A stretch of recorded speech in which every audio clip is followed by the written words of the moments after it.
بسم اللہ الرحمن الرحیم۔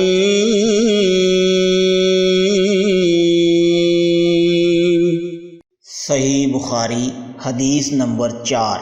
ابن شہاب کہتے ہیں مجھ کو ابو سلمہ بن عبد الرحمن نے جابر بن عبداللہ انصاری رضی اللہ عنہ سے یہ روایت نقل کی کہ آپ صلی اللہ علیہ وآلہ وسلم نے وحی کے رک جانے کے زمانے کے حالات بیان فرماتے ہوئے کہا کہ ایک روز میں چلا جا رہا تھا کہ اچانک میں نے آسمان کی طرف ایک آواز سنی اور میں نے اپنا سر آسمان کی طرف اٹھایا، کیا دیکھتا ہوں کہ وہی فرشتہ جو میرے پاس غار حرا میں آیا تھا وہ آسمان و زمین کے بیچ میں ایک کرسی پر بیٹھا ہوا ہے۔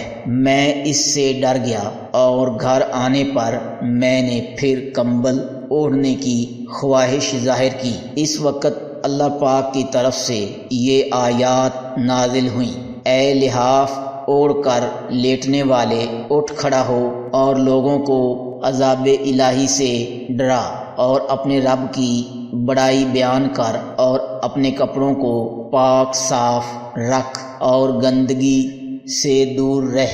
اس کے بعد وہی تیزی کے ساتھ پے در پے آنے لگی۔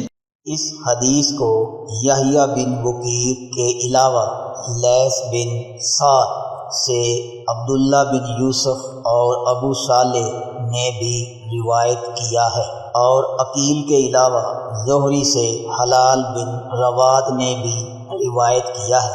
یونس اور معمر نے اپنی روایت میں لفظ فوادو کی جگہ بوادو نقل کیا ہے۔ مزید اسلامی معلومات کے لیے ہمارا چینل سبسکرائب کریں، ویڈیو کو لائک اور شیئر ضرور کریں۔